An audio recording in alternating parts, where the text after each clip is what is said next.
Hola, sean de nuevo bienvenidos al curso de Gestión Integral del Cambio Climático, en esta oportunidad en la unidad temática número 2, Sistema Climático.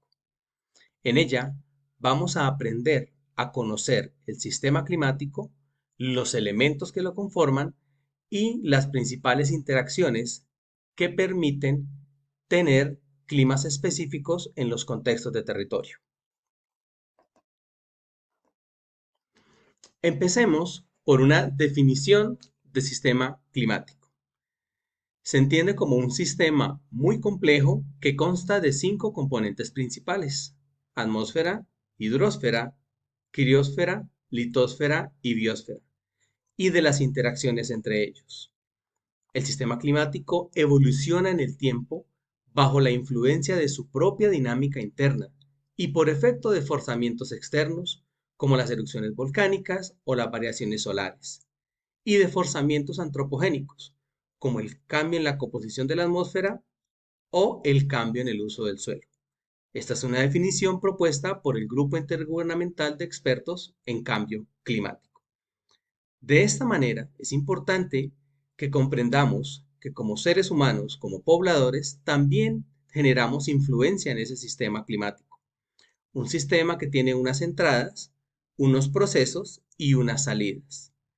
La imagen muestra claramente cómo las interacciones entre esos 5 principales componentes del sistema terminan por definir el clima tal cual como lo conocemos hoy en día.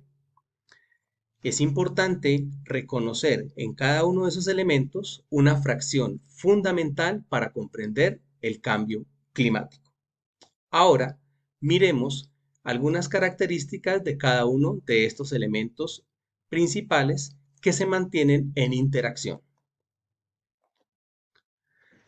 La atmósfera es el componente gaseoso del sistema, cuya estructura la conforman capas que rodean la Tierra con propiedades cambiantes en función de la temperatura y la altura.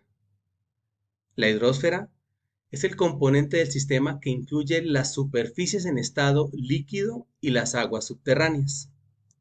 La criosfera representa todas las áreas localizadas encima y o debajo de la superficie terrestre y oceánica en las que el agua se halla en estado sólido. La litosfera, capa superior y sólida de la Tierra que abarca todas las rocas de la corteza y la parte fría, y en su mayor parte elástica en el manto superior. La biosfera, parte del sistema Tierra que abarca todos los ecosistemas y organismos vivos de la atmósfera y la Tierra. Estos 5 elementos son los que interactúan y cada uno de ellos, con sus características específicas, permiten la vida y permiten que no sea un clima global genérico, sino que por el contrario, cada región del planeta tenga climas específicos, ya que cada uno de estos elementos adquiere unos comportamientos específicos en el sistema climático. Miremos algunas características importantes. Lo primero es que el sistema climático tiene inestabilidad interna. Esa inestabilidad interna hace parte de la misma dinámica de interacción que existe entre los 5 elementos vistos anteriormente. Igualmente, esas interacciones nunca son lineales. Esa dinámica de funcionamiento del sistema es diferente a un comportamiento lineal de una empresa, por ejemplo, en una producción de línea. Aquí las interacciones son en todos los sentidos con todos los elementos del sistema. Esto es muy importante y es reconocer que esos 5 elementos vistos anteriormente no tienen iguales tiempos de respuesta. La atmósfera, hidrosfera, criosfera y los demás elementos del sistema tienen tiempos diferentes y esos tiempos de respuesta se dan en función de las intervenciones antrópicas. Algunos tienen tiempos de respuesta mucho más rápidos, otros mucho más lentos, y eso es importante para entender el grado de impacto que nosotros causamos en el sistema climático. Y finalmente, es una característica que se enfoca hacia que el sistema tiene unos procesos de retroalimentación a perturbaciones. Para esto, vamos a mirar dos ejemplos. El primero nos muestra una mayor evaporación y esa mayor evaporación genera una mayor concentración de vapor de agua en la atmósfera. Este es un gas efecto invernadero. Y finalmente esto genera un aumento de la temperatura global. Ese sería un primer ejemplo para una retroalimentación. Pero en un segundo escenario puedo tener mayor evaporación, mayor vapor de agua, pero aparece la cobertura nubosa.